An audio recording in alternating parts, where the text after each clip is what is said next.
Bienvenidos sean todos a este capítulo de Cultivando Salud.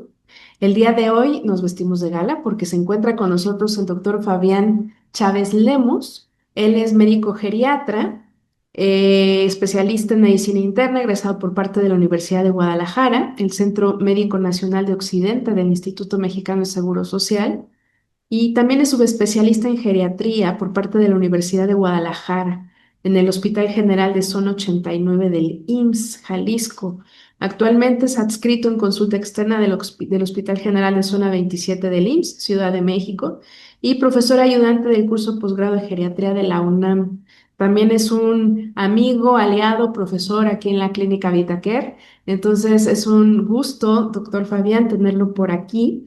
Y pues el día de hoy tenemos este tema de vital importancia, puesto que es un tema que ronda a la prevención. También nos toca las fibras para el tratamiento oportuno y sobre todo la información. La educación en este tema es de vital importancia tanto para el paciente como para sus familiares. Entonces, pues doctor, le dejo a usted el micrófono y somos todos suyos. Adelante. Muchas gracias, doctora Yolanda, por esta invitación. Pues sí, es para mí un honor hablar sobre un tema muy apasionante, que es la demencia. Y yo creo que para poder empezar a charlar sobre esto, primero tenemos que tener claro qué es la demencia, ¿no? Y la demencia se podría definir como un síndrome clínico caracterizado por el deterioro en las funciones cerebrales, o también llamado. De hecho, nosotros de forma más correcta llamamos a la demencia como deterioro cognitivo, ¿no? Eh, entonces, para definir todo esto, pues tenemos también que definir qué es la cognición. La cognición forma parte o es un conjunto de procesos mentales que nos permiten percibir lo que ocurre en nuestro alrededor, que también nos permiten aprender de nuestras experiencias. Nos ayuda la cognición también a recordar información, a razonar, a resolver problemas, a tomar decisiones, a comunicar ideas y comunicar emociones. Todo eso es la cognición. Y luego entonces tenemos que las funciones cognitivas, o sea, las funciones que tienen mi cerebro, su cerebro, son las funciones que se van deteriorando en esta enfermedad llamada demencia. Esas funciones son la orientación, el juicio, el razonamiento, la memoria, el cálculo, el lenguaje, la conducta, el comportamiento, las emociones y la memoria, ¿no? Importante señalar que la memoria no lo es todo cuando estamos hablando de demencia. O sea, la memoria solamente es una función cerebral más que se ve afectada en estos pacientes, pero que no forma todo la gama de síntomas que puede llegar a tener una persona con demencia. Luego entonces hay que también distinguir que existen dos clasificaciones importantes para llamar al deterioro cognitivo, ¿no? El deterioro cognitivo leve y el deterioro cognitivo mayor. Propiamente, la demencia se podría catalogar como el deterioro cognitivo mayor, ¿sí? Y como la fase antes de la demencia, lo llamamos deterioro cognitivo leve. El deterioro cognitivo leve no es otra cosa más que una etapa intermedia entre el envejecimiento normal y la demencia o deterioro cognitivo mayor. Los síntomas principales son alteraciones en la memoria, en la atención y en el lenguaje, pero que no, esto es muy importante, que no afectan el funcionamiento diario de la persona. O sea, yo puedo tener ciertos errores en la memoria, algunos errores en la orientación, pero no van a afectar mi funcionamiento habitual, ¿sí? La persona, es decir, puede seguir siendo independiente, puede trabajar, puede manejar sus finanzas, puede realizar todas sus actividades cotidianas, aún teniendo estas alteraciones, ¿no? Lo importante también de detectar esto es que en esta etapa de deterioro cognitivo leve todavía hay cierto grado de reversibilidad, ¿sí? Contrario a la etapa de deterioro cognitivo mayor o demencia, en donde ya estamos hablando de un problema más bien irreversible, ¿no? Entonces, pues eso es muy importante distinguir deterioro cognitivo leve, deterioro cognitivo mayor o demencia, ¿no? Eh, También este episodio de cognición o este funcionamiento de la cognición tiene lugar en lugares muy importantes de nuestro cerebro, principalmente en la corteza prefrontal, que es la corteza que nos distingue quizás del resto de las especies.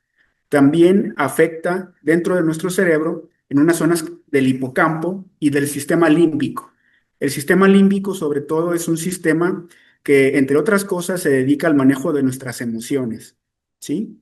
Entonces, antes se creía que el proceso de cognición y emoción estaban separados, pero ahora en realidad hay mucha evidencia que nos dice que la emoción influye en la cognición. O sea, nuestro estado emocional va a afectar para bien o para mal nuestra memoria, nuestras funciones cognitivas, ¿no? Por ejemplo, el miedo que podemos llegar a sentir en algunas situaciones puede afectar nuestra capacidad para tomar decisiones racionales. O también cuando estamos sumamente eufóricos o alegres, puede mejorar nuestra capacidad de memoria, de orientación, de atención o de juicio, ¿no? Entonces, es muy importante saber que la cognición es un proceso mental que todos tenemos y que podemos trabajar, ¿sí? Y luego entonces hablaremos de la demencia, ¿sí? Que es una enfermedad con alta prevalencia. Se calcula aproximadamente que son, según las últimas cifras del 2024 de la Organización Mundial de la Salud, más de 55 millones de personas en el mundo viven con un diagnóstico de demencia ya establecido, ¿no? Y cada año se van a empezar a diagnosticar más. También dentro de estas mismas estadísticas existe una, por ejemplo, que nos dice que en cada año o cada año se van a empezar a diagnosticar 10 millones de casos nuevos de demencia. Esto es muchísimo. 10 millones de casos nuevos, principalmente en zonas de Asia y Europa, pero también aquí en América se lleva un gran porcentaje de estos nuevos casos, ¿no? Lo más impactante, entre otras cosas, de esto es el coste tanto social como económico, ¿no? Porque en realidad diagnosticar demencia, como lo veremos más adelante en la plática, no es tan fácil. Se van a necesitar de estudios clínicos, de varias entrevistas, de varios especialistas. Esto con la finalidad de hacer un diagnóstico lo más certero posible, ¿no? Hablando de nuestro país, pues existen aproximadamente 1,5 millones, casi 2 millones de personas con algún tipo de demencia, ¿no? Y la demencia más importante es el Alzheimer, ¿no? Hablar de Alzheimer es hablar de demencia, pero es solamente hablar de un tipo de demencia. En realidad, más allá del Alzheimer existen demencias vasculares, frontotemporales, asociadas al Parkinson, demencia por cuerpos de Lewy, ¿sí? Y bueno, la amplia gama es muy grande, pero principalmente la más importante es el Alzheimer, pero no es la única.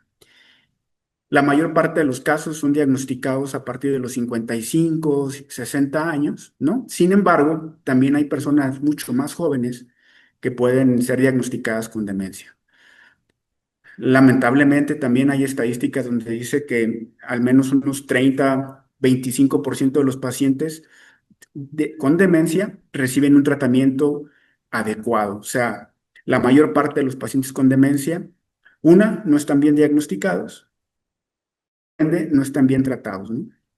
Es importante también decirles que dentro de las principales causas de demencia es el mal control de las enfermedades crónicas. Es decir, si yo padezco diabetes, yo padezco hipertensión, tengo el colesterol alto, soy sedentario, ¿sí? Entonces tengo muchas posibilidades en un futuro de desarrollar un deterioro cognitivo. Mi grado de escolaridad también influye y también mi grado de sociabilización. La actividad social, más allá de la actividad física, es importantísimo para prevenir nuevos casos de demencia. El tener unas redes de apoyos adecuadas, el hacer amigos a todas nuestras etapas de la vida, ¿no? Es importantísimo para poder prevenir una demencia.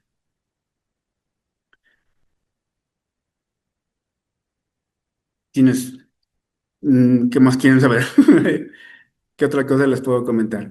En general, eh, nosotros los geriatras, como yo les digo, nuestro principal objetivo no es solamente ver a pacientes por el simple hecho de tener una edad, ¿no? Es como decir, bueno, tienes ojos, que te vea el oftalmólogo, tienes corazón, que te valore el cardiólogo, tienes riñones, que te vea el nefrólogo.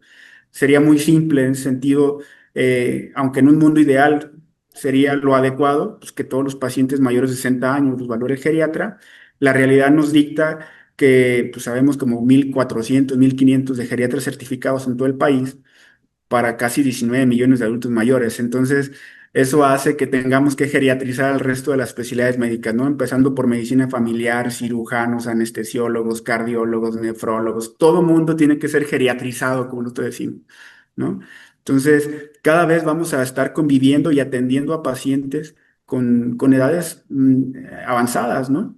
Entonces, es muy importante empezar a conocer el proceso del envejecimiento. Nuestro principal objetivo como geriatras es mantener independiente a la persona mayor. Claro. Sí, nos interesa que vivan más, pero incluso antes que eso, nos interesa que vivan bien. Calidad Y de para- vida. exacto. Y para vivir bien, ¿sí? Nosotros nos centramos en un objetivo muy importante, independencia. Para nosotros, los geriatras, salud en la persona mayor significa independencia, valerme por mí mismo, ¿sí? Eso es realmente lo saludable. Así que puedes tener 90 años, 100 años si tú quieres, puedes tener una o 7 enfermedades, no importa, pero si tú eres independiente, considérate sano. Puedes también, por otro lado, tener 50 años, una enfermedad, pero si ya dependes de alguien más para cosas básicas o para cosas complejas, ya no eres tan sano, ¿sí? La edad por sí misma ya no es un reflejo adecuado de tu estado de salud, ¿sí? Entonces, nosotros ahora queremos cambiar el paradigma de que salud es ausencia de enfermedad. No, salud es independencia. Ahora, para lograr ser independientes, yo siempre les digo a mis pacientes, se necesitan tres cosas. La primera, el físico. Es decir, que físicamente yo sea capaz de hacer las cosas. Quizás a mi ritmo, mucho más lento que hace 20 años, ¿sí? Quizás me canse más rápido, pero que yo siga haciendo las cosas por mí mismo desde el punto de vista físico. Ese es Ujú. el primer aspecto. El segundo, el mental. Y ahí es donde entra la demencia. Es decir, que yo sepa hacer las cosas, ¿sí? Y el tercer punto para ser independiente es el emocional, que yo quiera hacer las cosas. Porque un paciente mayor deja de ser independiente, ya sea porque no pueda, porque no sepa o Bien. porque no quiera, ¿sí? Entonces, el geriatra se nutre de esas tres áreas. Ay, te congelaste.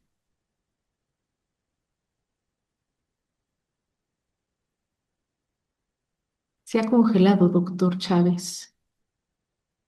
¿O me congelé yo? Bienvenida, Marcela Martínez. Qué gusto que esté conectada. Usted dice, menciona los padecimientos que pueden potenciar la enfermedad. ¿Es posible poder detectar síntomas o características que puedan potenciar la posibilidad de la enfermedad? A ver, danos tantito tiempo, Marce. Ya se desconectó el doctor, ahorita se vuelve a conectar. Pero pues básicamente el hecho de que tengamos estas alteraciones metabólicas, estas alteraciones incluso circulatorias, pueden tener un impacto en el desarrollo de esta enfermedad. Bienvenido, doctor Chávez, ya lo volvimos a ver. Perdón, son los gajes de la tecnología. Así es. Pero les comentaba que la independencia es algo fundamental para poder considerarse sano una persona mayor. Y estábamos hablando del aspecto o de los tres aspectos que valoramos como geriatras a la hora de abordar a los pacientes, ¿no? Y nosotros nos dedicamos principalmente, o nuestro negocio principal es devolverle la independencia a la persona mayor. No es otro. O sea, nosotros queremos que viva más, pues sí, pero queremos que viva mejor, ¿sí? Y luego entonces entramos en el terreno de calidad de vida. Calidad de vida es un término muy subjetivo. O sea, para mí calidad de vida significa unas cosas y para otra persona significa otra, ¿no? Por ejemplo, calidad de vida a mí es pues trabajar, pero también pasármela bien, viajar, ganar buen dinero, disfrutar de mi familia, etcétera. Para otra persona quizás calidad de vida es pues que pueda viajar, ¿no? No trabajar, ganar dinero, visitar a la familia, ir a restaurantes, etcétera. O sea, calidad de vida es tan subjetivo, significa cosas tan diferentes de una persona a otra, que es difícil definirla por completo. Sin embargo, Para poder tener calidad de vida necesitas ser independiente, eso no cabe duda. O sea, necesitas hacer las cosas por ti mismo. Y entonces la demencia va a afectar la capacidad para poder hacer las cosas. Como les decía anteriormente, la diferencia entre deterioro cognitivo leve y deterioro cognitivo mayor es el grado que afecta a la funcionalidad o a la independencia de cada persona. Entonces, es muy importante que todos los que nos escuchan en el podcast identifiquen, ¿sí? Que más allá de las pequeñas pérdidas en la memoria que tengan sus familiares o que tengan sus pacientes, identifiquen si esas pérdidas son lo suficientemente graves como para afectar su vida diaria. Si es así, entonces es muy importante que acudan a valoración. Y bueno, en la valoración pueden entrar varios, ¿no? Pueden entrar los médicos de primer contacto, ¿no? Medicina familiar, el internista, el geriatra, y después se van a ir cada quien tomando su parte del pastel, vamos a decirlo así, ¿no? Vamos a necesitar al final de cuentas la ayuda de un neuropsicólogo, vamos a necesitar la ayuda de radiólogos que nos van a ayudar a interpretar los estudios de imagen que se van a pedir, ¿no? En fin, el diagnóstico de una demencia, un deterioro cognitivo, sí es un poco laborioso, ¿sí? Sí intervienen muchos especialistas, pero es muy importante que se sigan los pasos de manera adecuada para poder hacer diagnósticos correctos. El primer paso es la entrevista clínica, ¿no? Vamos a recopilar información sobre los síntomas, la duración de los síntomas, la evolución. La duración es importante porque luego dicen, es que se le empezaron a olvidar las cosas hace 3 semanas. Bueno, pues la demencia no se desarrolla en 3 semanas, ¿no? Normalmente son evoluciones de muchos meses o incluso de años, ¿no? Y los primeros que lo detectan son los familiares y para el paciente, al menos en las primeras etapas, no pasa nada. Para el paciente todo está normal, a él no se le olvidan las cosas. Hay cierta etapa de negación del paciente en los primeros pasos de la demencia, ¿no? Después de esta entrevista clínica, en donde vamos a utilizar evaluaciones estandarizadas, evaluaciones neuropsicológicas, en la consulta, seguramente tú, Yolanda, muchos compañeros doctores que nos escuchan y que nos ven, han utilizado o han aplicado alguna vez el Minimental, Ujú. han aplicado un MOCA, ¿no? Y luego también hay algunas herramientas muy específicas para valorar áreas como la memoria misma, el lenguaje, la atención y otras funciones cognitivas, ¿no? Entonces, es muy importante la valoración neuropsicológica y una vez detectado estas, las pasamos incluso con un neuropsicólogo que va a aplicar baterías todavía más sofisticadas, más precisas, incluso más largas, que se llevan a veces 2, 3 o más sesiones para poder mapear a nuestro cerebro mediante puras entrevistas, ¿no? Después hacemos un examen físico en donde vamos a ver la carga de morbilidad que tenga el paciente o de comorbilidad, es decir, diabéticos, hipertensos, asegurarnos que estén bien controlados, colesterol, triglicéridos, hacer una lista de todos los medicamentos, porque también hay medicamentos que van a afectar el rendimiento cognitivo, ¿no? Sobre todo aquellos que se utilizan para dolores neuropáticos, pregabalina, gabapentina, antidepresivos. Entonces, hay que tener en Benzodiazepinas. cuenta que es muy importante tomar en cuenta los medicamentos que está tomando un paciente, no porque le estamos echando la culpa a los medicamentos, sino también para poder interpretar algunos resultados que vamos a ir obteniendo mediante las herramientas que vamos a utilizar, ¿no? Hacemos un examen físico muy importante, centrado principalmente en el aspecto neurológico, ¿no? Reflejos, coordinación, marcha, movimientos osculares, sobre todo para detectar posibles alteraciones relacionadas al Parkinson, accidentes cerebrovasculares, ¿sí? Cositas que nos van a también a dar pistas para poder ver el origen de un probable deterioro cognitivo. Después avanzamos a los estudios de imagen de laboratorio. Uno de los estudios más importantes que se tienen que hacer son descartar o confirmar problemas tiroideos. Dentro del abordaje diagnóstico de un deterioro cognitivo mayor está forzosamente pedir un perfil tiroideo, ¿sí? También tenemos que pedir niveles de ciertas vitaminas. En ocasiones, las deficiencias vitamínicas, sobre todo relacionadas a la vitamina D o a las vitaminas del complejo B, son muy importantes y pueden llegar a afectar el rendimiento de nuestros cerebros o el rendimiento de las funciones cognitivas, ¿no? Infecciones. Una cosa muy importante, al menos en la geriatría, es la presencia de delirium, ¿no? Y el delirium se asemeja en algunas cosas a una demencia. La única diferencia es que el delirium se instaura de forma muy aguda. Es un padecimiento que empieza en el transcurso de días o de semanas, contrario a la demencia, que es una evolución mucho más crónica. Hacemos también imágenes de resonancia magnética, de tomografía, y esos estudios de imagen a veces van acompañados de estudios contrastados o de estudios dinámicos en donde vemos el metabolismo de la glucosa a nivel cerebral, ¿no? También para conocer qué áreas del cerebro están funcionando bien y qué áreas del cerebro no están funcionando bien. Y eso también, junto con la batería neuropsicológica, nos puede decir de dónde pudiera venir ese deterioro cognitivo, qué áreas está afectando. Y podemos decir entonces si es de predominio más vascular, Alzheimer, frontotemporal, cuerpos de Lewy, etcétera, ¿no? Más recientemente también hay la medición de ciertos biomarcadores, ¿no? Sobre todo la proteína tau, ¿no? Que podemos medirla, ya sea en punciones lumbares o mediante el análisis de algún líquido cefalorraquídeo, ¿no? Y que también forma parte del proceso de diagnóstico. Y una vez tenido todo esto, que ya nos llevamos varias consultas, varias visitas, es largo, es cansado, es costoso en ocasiones, ya nos remitimos a los criterios diagnósticos de manera internacional, ¿no? Y los criterios diagnósticos los que principalmente nos basamos son en los criterios del DSM-5, ¿no?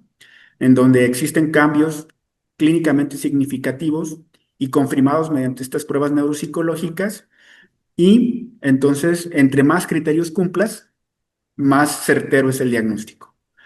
Recordar que la única forma 100% eficaz, inequívoca de diagnosticar demencia es mediante una biopsia cerebral. Y eso prácticamente en un organismo vivo pues no lo hacemos.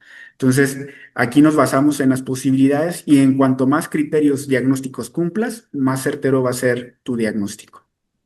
Doctor, una pregunta en relación a la identificación de la apolipoproteína E, porque ve que también es un, pues sí, un estudio que se ha realizado. No es determinante para decir que vas a tener Alzheimer, pero es un marcador, ¿no? Que puede ser pronóstico. Sí, sobre todo para poder, es una proteína que principalmente desciende del metabolismo de los lípidos. Principalmente viene de todo lo que serán los factores de riesgo cardiovascular, ¿no? Existen varias formas o isoformas de ApoB, nosotros le decimos, o apolipoproteína B, ¿no? Pero principalmente son factores de riesgo cardiovasculares. Entonces, la detección de este tipo de apolipoproteínas es crucial, sobre todo para saber la etiología del deterioro cognitivo. Y es un marcador al mismo tiempo de envejecimiento cerebral y dependiendo de dónde estén localizados, también de las áreas del cerebro afectadas. Pero sí, también forman parte del diagnóstico de un probable deterioro cognitivo, sobre todo de origen vascular. Ok, muchas gracias. Entonces, decíamos que el impacto de la demencia es grandísimo, o sea, y sobre todo, ¿no?, el impacto social. Aquí también me gustaría tocar el tema del cuidador, ¿no? Porque todos cuidamos al paciente, pero ¿quién cuida al que cuida? ¿No? En términos de demencia, el cuidador llega en una etapa de la enfermedad que es igual o a veces está más importante que el paciente mismo, ¿no? Porque si se nos enferma el paciente, digo, el cuidador, al paciente le va mal, ¿no? Entonces, tenemos que también enseñar al cuidador a cuidarse y tenemos que nosotros cuidarlo.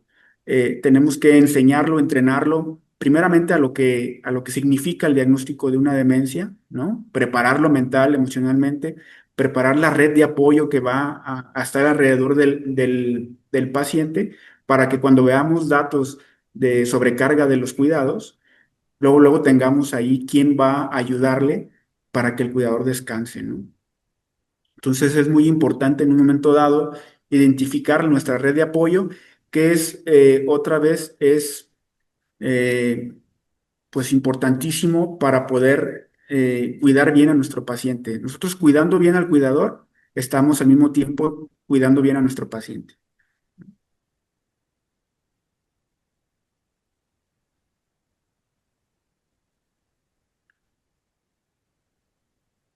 Dice por Aquí, ahí Marcela Martínez. ajá, Marcela Dice, nos comenta que, bueno, uno, que mencionabas los padecimientos que pueden potenciar la enfermedad, si es posible poder detectar síntomas o características que puedan potenciar la posibilidad de la enfermedad. Aspectos genéticos, doctor, me pongo sí, a pensar también ahí. sí, aunque la gran mayoría de los pacientes con deterioro cognitivo en realidad son enfermedades de novo, es decir, pueda que yo no tenga un antecedente directo de demencia, sin embargo, corro el riesgo de padecerla. Entonces, aproximadamente está entre el 15 y el 20% de carga genética en cuanto al riesgo de padecer demencia. O sea, en realidad, el que yo tenga un familiar directo con demencia o que yo tenga ese antecedente, no necesariamente supone que yo la voy a tener, ¿no? O sea, yo me tengo que cuidar, eso sí, pero no porque mi familiar, mi papá, mi mamá tenga demencia, yo ya la voy a tener, ¿no? Y ese es el riesgo que también, tienen muchos cuidadores, ¿no? Dicen, es que mi mamá tuvo demencia, entonces yo quiero saber si la tengo que, si, qué tengo que hacer para evitarla, ¿no? Entonces yo les digo, lo primero que tienes que hacer es tranquilizarte, porque hemos visto también que estados de estrés prolongados, estos estados de hipercortisolismo a nivel cerebral afectan a las neuronas, hacen que no existan unas conexiones neuronales adecuadas o las que ya están se pierdan, y eso sí a la larga entonces te va a provocar mayor riesgo de deterioro cognitivo, ¿no?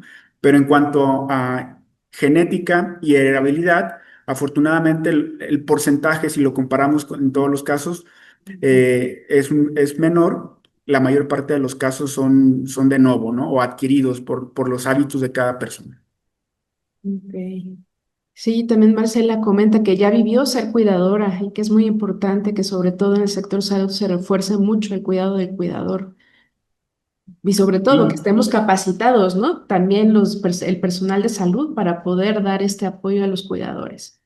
sí, yo creo que por ejemplo, y esto es algo a destacar ahí en Clínica Vitaquera, es que haya este tipo de espacios para poder no solamente tratar a la persona, sino también lugares en donde los cuidadores, y estamos hablando ahorita de demencias, pero también lo podemos traspolar a otro tipo de enfermedades, donde los cuidadores se encuentren pues una válvula de escape, ¿no? Y también encuentren un lugar en donde los entiendan, donde platiquen con personas que ya pasaron por ahí y que les digan cómo lo hicieron, ¿no? Así, fíjate que mi familiar tuvo deterioro cognitivo y, pues a mí, no sé, me aventaba la sopa, no quería comer, ¿no? Empezaba a gritar todas las noches diciendo que lo teníamos secuestrado y eso a mí me estresaba, no dormíamos él, no dormía yo, nadie me entendía. Se pararon las policías 5 veces a la afuera de mi casa y me quisieron llevar arrestado. Entonces, todo ese tipo son situaciones que mucha gente está viviendo justo ahora y que también mucha gente va a vivir en un futuro. Y si no los estamos preparando emocional y físicamente para esto, vamos a ver un colapso en el sistema de salud, sobre todo público, y también, ¿por qué no?, en algunas ocasiones el privado, porque no estamos todavía lo suficientemente capacitados para cuidar al que cuida. Entonces, sí es muy importante lo que comenta Marcela, porque en la medida, como repito, en que el cuidador esté bien, nuestro paciente va a estar bien, ¿no? Otra de las cosas, doctora Yola, y todos los amigos que están siguiéndonos, es duerman bien, por favor, duerman bien, ¿no? No saben lo reparador que es el sueño y lo mejor que le pueden hacer a su cerebro es dejarlo descansar, ¿no? Si ustedes trabajan en oficina, y su trabajo es muy sedentario y de mucha concentración, entonces descansen de la forma contraria, actívense, caminen, ¿no? Aléjense de la pantalla. Si, si es necesario, apaguen todas las pantallas, ¿no? Después de que acabe el podcast, apagan todas las pantallas y se van a cuidarse cerebralmente hablando, ¿no? Estudien, utilicen su cerebro para aprender nuevos idiomas, ¿no? También se ha visto en varios estudios que el aprender idiomas no tan relacionados a tu idioma natal, por ejemplo, aprender, nosotros que hablamos español como nuestra lengua madre, aprender idiomas como el alemán, como el chino, como el ruso, desde el punto de vista cognitivo es mucho más benéfico que aprender italiano o portugués. Digo, no es que esté mal, ojalá aprendiéramos italiano y portugués, pero cognitivamente tiene mucho más valor aprender el idioma. Y luego, si ustedes son diestros o son zurdos, entonces empiecen a utilizar su lado no dominante, ¿no? Entonces, si yo, por ejemplo, que soy diestro, pues entonces cosas tan sencillas como lavarme los dientes, lo hago con la izquierda, ¿no? O agarrar el vaso, cuando tomo agua, lo hago con la izquierda. Activar los otros órganos de los sentidos también es muy importante. O sea, ustedes cierren los ojos cuando se están bañando y así activan su oído y su tacto, ¿no? Acuérdense que el cerebro es como la computadora y su cerebro sería específicamente el CPU, ¿no? Ese disco duro de su computadora. Pero para que una computadora funcione, no solamente el CPU basta, también tiene que tener una buena pantalla. Y esa pantalla son sus ojos, ¿no? Y ese teclado para que funcione la computadora son sus oídos, ¿no? Y ese mouse es su olfato. Es decir, el cerebro se nutre a partir de la información que le llega del exterior. Realmente esa es la cognición, ¿no? Nosotros, la cognición es todos esos procesos mentales que utilizamos de la información que nos llega al exterior, la procesamos y después damos una respuesta a esa información, ¿no? Entonces, de nada nos sirve que nuestro CPU sea el más veloz y nuestro procesador sea el de última tecnología si no vemos bien, si Claro. no escuchamos bien, ¿sí? Entonces, parte fundamental también de lo que yo les digo a los pacientes que llegan con sospecha de deterioro cognitivo es, ¿sabes qué? Te me vas a ir con el otorrino para que te haga una prueba, una audiometría, ¿no? Vamos a ver qué también escuchas, te vamos a mandar con el oftalmólogo para que te vea esa catarata, ese glaucoma, porque en la medida que yo optimizo tus órganos de los sentidos, tus ojos, tus oídos, estoy optimizando tu cerebro, ¿sí? Porque la mayor parte de las veces los pacientes empiezan aparentemente a afectarse la memoria, pero es porque la información nunca les llegó. O sea, tú les dices, ¿sabes qué? Mamá, mañana vamos a ir al doctor. Te voy a recoger a las 10. Y tu mamá por pena o porque no escuchó te dice, sí, sí, está bien. Llegas al día siguiente, 15 20 minutos antes, y dices, bueno, pues ya vámonos, mamá. Y tu mamá no está lista. Y tú dices, ¿qué onda? ¿Qué pasó? Y dices, pues qué, pues vamos a ir con el doctor, yo te lo dije ayer. Y tu mamá dice, pues sabes qué, es que tú no me dijiste nada, o tú me dijiste que íbamos a ir con el doctor, pero no me dijiste ni cuándo ni a qué horas. Y muchas veces es porque la información no le llegó bien, no te escuchó, ¿no? O no te estaba poniendo atención. Entonces, es muy importante que dentro de la entrevista diagnóstica de un deterioro cognitivo, descartemos otras enfermedades y entre ellas, doctora Yolanda, está la depresión, ¿sí? Eso iba. Una, una La- persona deprimida tiende a olvidar más y no es deterioro cognitivo, no es demencia, es depresión. Entonces, no puedes diagnosticar demencia si no estás o diagnosticado o bien tratado de una depresión. Y también, ¿qué tan frecuente, doctor Fabián, es la prevalencia de pacientes que son diagnosticados con Alzheimer, pero que ya tuvieron una depresión o una ansiedad crónica previa, porque también, y que no han sido tratados, porque obviamente hay que recordar que está este gran tabú de la atención de la salud mental y por el hecho de que no me cataloguen de una manera, no voy a psicólogo, no me atiendo a nivel preventivo en salud mental. Entonces, ¿qué tan frecuente es este tema? Es mucho, muy frecuente, quizás más lo que, sí, sí, sí. En general, yo como práctica personal, yo siempre trato de asegurarme que el paciente o una de dos, o no esté deprimido, o si lo está, ver si el tratamiento realmente le está funcionando bien. Y a veces eso implica remitirlos nuevamente con el psiquiatra o apoyarme nuevamente del psicólogo, porque muchas veces, aunque ya tengan el diagnóstico y aunque aparentemente están tratados, si no está bien controlada el estado anímico, ese estado emocional, se va a reflejar forzosamente en la cognición. Entonces, es muy importante saber que los pacientes con depresión ya diagnosticada tienen que estarse evaluando periódicamente para ver que el tratamiento esté dando frutos, ¿no? Porque indudablemente que una depresión de largo tiempo de evolución va también a aumentar el riesgo de deterioro cognitivo o de demencia, ¿no? Hay algunos también medicamentos que pueden aumentar el riesgo de demencia sin que sean la causa forzosamente de la demencia. Es decir, hasta ahorita no hay ningún medicamento que pueda por sí mismo originar demencia, pero sí hay varios medicamentos que por la forma en que actúan o al nivel en que actúan van a afectar el rendimiento cognitivo, ¿no?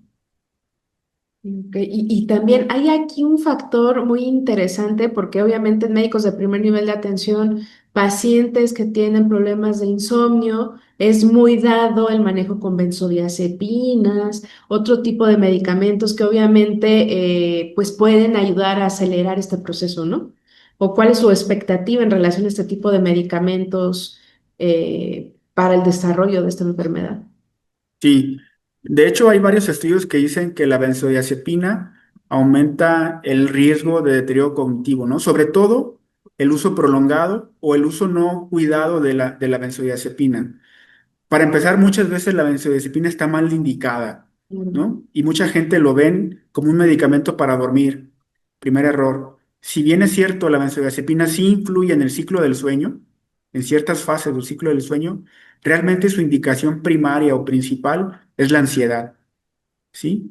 Son ansiolíticos muy buenos como ansiolíticos, excelentes, siempre y cuando los sepamos utilizar, ¿no? Entonces, resulta entonces que uno de los principales síntomas de la ansiedad es el insomnio. Entonces, cuando yo tengo ansiedad, o duermo mucho o me cuesta trabajo dormir. Entonces, muchas veces ven la benzodiazepina como el remedio para dormir. Y en realidad, eh, la benzodiazepina lo que te va a ayudar es a controlar tu ansiedad y luego entonces de manera secundaria controla tu estado del sueño, ¿no? Normalmente nosotros hacemos evaluaciones cada 2 o 3 meses de la necesidad de seguir utilizando las benzodiazepinas y casi siempre preferimos, si la ansiedad persiste, utilizar entonces inhibidores selectivos de la recaptura de serotonina que también nos van a ayudar contra la ansiedad, pero que sí se pueden utilizar por mucho más tiempo, ¿sí? Sin tantos efectos secundarios. Ahora, específicamente en la persona mayor, la gran parte de las benzodiazepinas van a aumentar su vida media, ¿sí? O sea, un clonazepam, si normalmente duraba X cantidad de tiempo, en una persona mayor, por simple hecho del envejecimiento, sobre todo a nivel hepático, se puede duplicar el tiempo del efecto. Eso hace que muchos pacientes mayores se toman una dosis que aparentemente es la habitual para una persona más joven, ¿sí? Pero que el efecto les dure más, ¿no? Y todavía no se acaba totalmente el efecto de una dosis cuando ya se están tomando la que sigue. Y eso hace que se vaya acumulando el efecto del medicamento y da lugar a caídas, ¿sí?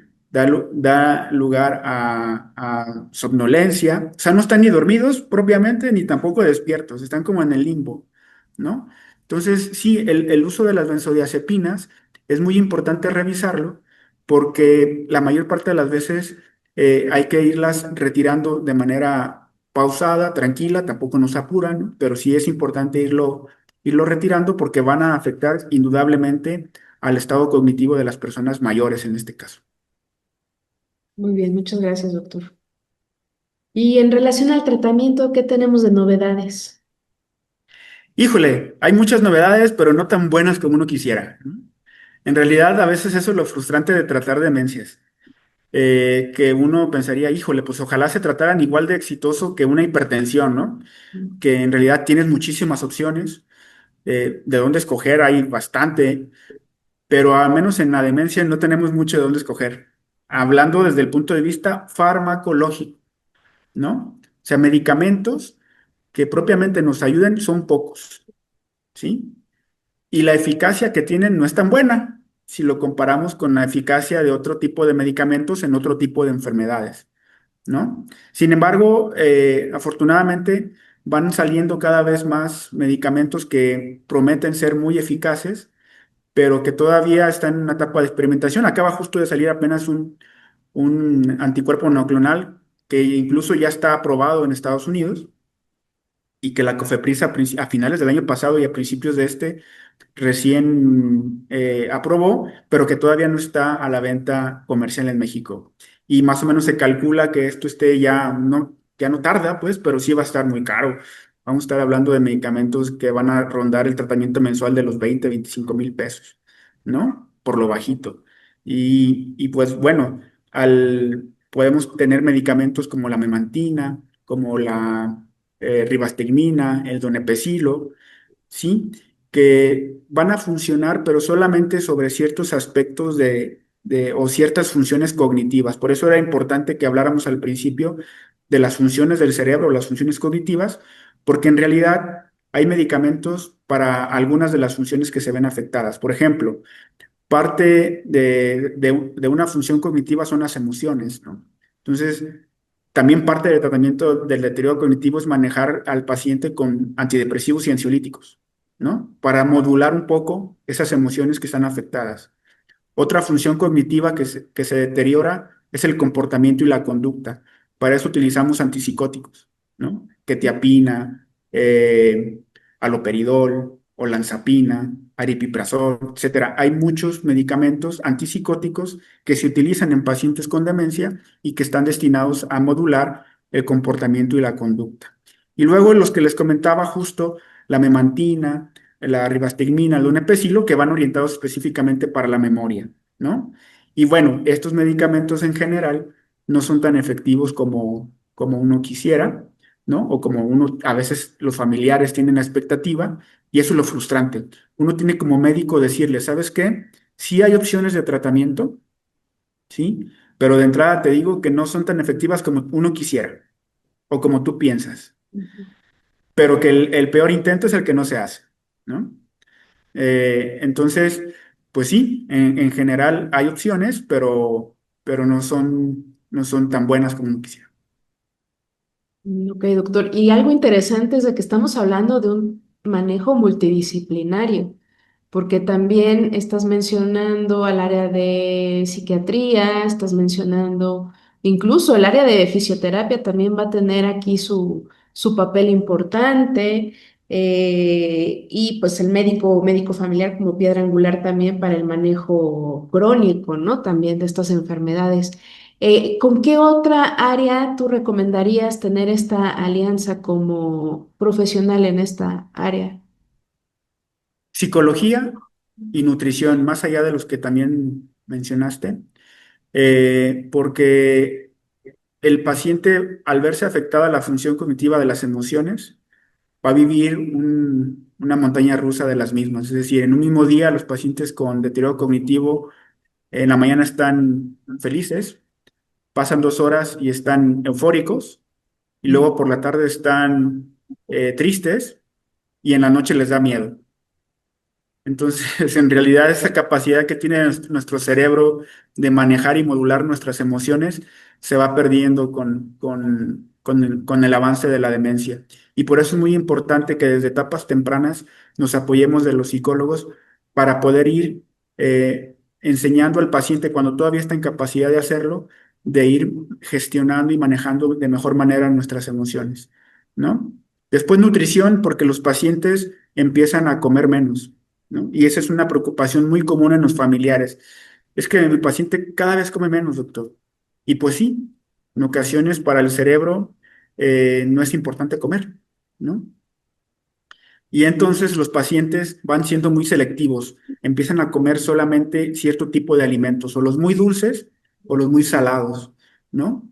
Entonces, el tener, sobre todo los cuidadores, una noción mucho más clara de cómo alimentar a los pacientes con deterioro cognitivo es muy importante, y por eso, más allá de las especialidades que bien mencionaste, yo creo que el aporte de nutrición y de psicología, más que nada en las etapas leves a moderadas, es vital, ¿no? Una vez diagnosticada también la demencia, es muy importante, doctora Yola, encontrar en qué etapa están. Ujú, Normalmente utilizamos varias escalas para poder definirla, pero la más utilizada es la GDS o Global Deterioration Scale o escala de deterioro global, que clasifica al deterioro cognitivo en 7 etapas, ¿sí? La uno, que es un funcionamiento pues normal, y la 7, que es una etapa severamente grave, ¿no? En donde el paciente es un paciente totalmente dependiente, en donde ya hay afectaciones en todas las funciones neurológicas, incluso hay signos de desgaste neurológico, ¿sí? Y el paciente ya no puede ni siquiera emitir tres, cinco palabras, ya no se puede mover, están postrados en cama, ¿sí? Ya no comen, incluso ya ni siquiera de gluten. En una etapa 7 que entre paréntesis tiene varias subetapas, pero eso lo más triste dentro de la evolución, ¿no? Que vemos pacientes que de repente de una etapa 3 que es una etapa leve, pasan a una etapa 7 en el transcurso de un año. Muy rápido. Muy rápido. ¿Por qué? A veces es por el tipo de demencia que pudieran llegar a tener y a veces es por el desconocimiento o el subdiagnóstico que tienen, ¿sí? Y la falta de cuidados, a veces por una red de apoyo muy frágil que hace que la demencia evolucione bastante rápido. Entonces son pacientes que normalmente al estar postrados en cama, la causa del fallecimiento terminan siendo procesos infecciosos, ¿no? Neumonías por postración, lesiones por presión que se infectan, infecciones de vías urinarias, y si a esto le sumamos una alimentación pobre o nula, porque ya no tienen la capacidad de deglutir, pues van a encontrar un sistema inmune sumamente debilitado y entonces la gran mayoría de las veces termina siendo un proceso infeccioso el que termina causando la muerte en los pacientes con demencia, ¿no? Entonces es muy importante que una vez que se haga todo el proceso, que una vez que se haga el diagnóstico, es muy importante encontrar o decirles en qué etapa están de estas 7 para poder plantearles al familiar o al cuidador y al paciente mismo, cuando está en posibilidad de saberlo, plantearles cuál va a ser el pronóstico, qué vamos a esperar de este proceso, ¿no? ¿Cuáles van a ser los alcances de los medicamentos? ¿Cuáles son las expectativas que tenemos al tratarlos? Para también no generar falsas expectativas y también al mismo tiempo hacer o preparar a la familia para poder solventar todos los problemas que van a venir. Ok. No, pues muchísimas gracias, doctor. ¿Algo más que guste usted agregar? O no sé, las personas que nos acompañan, Marcela, Anel, ¿alguna pregunta, algún comentario para el doctor Fabián? Que esto ha sido muy interesante, sobre todo porque no tenemos la perspectiva de la evolución, ¿no? De la enfermedad, que eso es lo más impactante. Yo creo que es el mayor miedo de familiares y de los mismos cuidadores, si son familia directa, que son los mayores miedos, ¿no? Que tienen. Eh, Sí, ¿Alguna? Ujú. Adelante, Doc. sí, en general todos tenemos miedo de padecer esto o de que alguna de nuestras personas más queridas lo padezcan, ¿no? Pero vamos, el chiste es prevenir y una vez que está diagnosticada, hacer todo lo posible para que avance lentamente, ¿no? Y el conocimiento de esta enfermedad es fundamental para evitar que progrese rápidamente. Claro. ¿Y alguna recomendación, doctor? Porque digo, debe de haber organizaciones no gubernamentales o algunos grupos incluso organizados de pacientes, de familiares, encargados de poder hacer algún tipo de red de apoyo, de información, que se pueda acercar la gente, aparte de acercarse a nosotros, la clínica, Vitaquer MD o al doctor Chávez. Sí, en general existen varias organizaciones. Desde el punto de vista público, comentábamos que están los programas pilares dependientes del gobierno del distrito de la Ciudad de México. Y también a nivel particular, pues hay varias pláticas, hay varios áreas donde pueden aprender más de la enfermedad, pero desde el punto de vista del cuidador, ¿no? Lugares como el Instituto Nacional de Ciencias Salvador Subirán, en donde hay cada determinado tiempo lanzan convocatorias de cursos para el cuidador. También hay una institución muy cerquita de ahí de donde nosotros trabajamos en la mañana, que es el Instituto Mexicano del Alzheimer. Es una asociación mexicana, pero financiada por el gobierno alemán en donde hacen una entrevista al paciente y al familiar y los ubican en algunos de los grupos que tienen de trabajo y trabajan una metodología, la verdad es muy padre, ¿no? En donde el paciente sí se alcanza a percibir, sobre todo en etapas de leves a moderadas, el trabajo que hacen ellos, ¿eh? O sea, incluso a veces yo creo que los ejercicios de estimulación cognitiva o mental pueden llegar a veces a surtir más frutos que el tratamiento farmacológico. Entonces, sí, hay muchísimas opciones, quizás no tanto conocidas, ¿no? Pero que sí ayudan a, a poder llevar o sobrellevar mejor esta enfermedad. Y sobre todo activarnos, ya dijimos, activarnos, hacer ejercicio, activar la mente. Y aquí Pati Muñoz está haciendo un comentario. Entonces, en cuanto veamos cambios de humor o tristeza, llevar a los adultos mayores al médico para prevenir o diagnosticar temprano. Sí, definitivamente sí. Así como dijimos que las pérdidas en la memoria no es una causa derivada del envejecimiento, o sea, no es natural. El estar tristes o el estar apáticos tampoco es una causa natural del envejecimiento, ¿no? Eso va a ser anormal en cualquier etapa de nuestras vidas. Sí, todos pasamos por momentos difíciles en donde nos sentimos un poquito más achicopalados, como decimos acá. Sin embargo, eso no quiere decir que nuestro estado de ánimo sea permanentemente así. Entonces, en cuanto veamos que nuestro paciente, nuestro familiar, esté permanentemente con ánimo triste, es vital llevarlos al médico, ¿no? A cualquiera, ¿no? Al primer contacto, no sean. De preferencia, el primer contacto a veces es ideal porque eh, hace como ese filtro, ¿no? A veces también, sobre todo algunos familiares pecan de decir, me duele el estómago, luego el gastro, y te brincas dos, tres etapas, ¿no? Y el gastro, pues, muy bueno en lo que hace, pero se va a fijar nada más en el estómago y hasta ahí, ¿no? Entonces, lo único que te va a decir, pues, mira, te duele el estómago, pero no tienes nada en el estómago, ve con alguien más. Entonces, realmente el médico de primer contacto, médicos familiares, médicos integristas, integrales, pues, o médicos internistas, es muy importante porque ahí es donde se ven las maneras o se ven las enfermedades de forma integral. E integral, creo yo, no quiere decir que seamos capaces de tratar todo, ¿no? Sin embargo, ser integral para mí es, ok, de las cosas que yo sé y que soy experto en tratar, voy a tomar en cuenta todos los aspectos para que las decisiones que yo tome sean con base en todos tus padecimientos y no nada más en fijarme en el puro corazón, o en el puro riñón o en el puro cerebro, ¿no?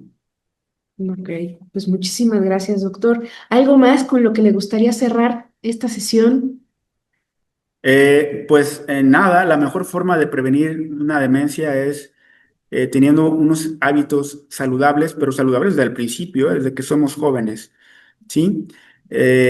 Duerman bien, como les decía en la cápsula anterior, duerman muy bien, ¿sí? Tengan actividad social, ¿sí? Nutran sus redes de apoyo, ¿sí? Cuiden muy bien sus enfermedades, si ya las tienes, o sea, cuida muy bien tu diabetes, cuida muy bien tu hipertensión, cuida muy bien tus triglicéridos, tu colesterol, haz ejercicio, ¿sí? Y alimenta tu cerebro con actividades que lo reten, ¿no? Ejercicios, idiomas, tocar un instrumento, utilizar tu mano no diestra, en fin, es toda esta serie de cosas que sumadas van a dar como consecuencia que tu probabilidad de tener un problema de demencia sea mucho menor. Ok, pues muchísimas gracias, doctor Fabián. Aquí, Marcela Martínez, sí, favor de seguirnos en nuestras redes para que puedan seguir en contacto con estas sesiones. De hecho, el 1 de octubre vamos a hablar, porque es el Día Internacional del Adulto Mayor, de hecho. Entonces, para tener una sesión en relación a envejecimiento saludable, que va a estar muy interesante. Y pues de hecho también tenemos el canal, el podcast, tenemos estas sesiones académicas. La de el 25 de septiembre vamos a hablar de prevención en muertes inesperadas, que eso también es muy importante. Entonces, pues síganos en redes, en Facebook, en Instagram, y pues va a ser un gusto seguirlos teniendo aquí acompañándonos. Y Clínica Vitaquer MD, junto con especialistas del nivel del doctor Fabián Chávez, pues estamos aquí para poder ayudarte a cuidar tu salud y a cuidar lo más importante, la salud de tu familia.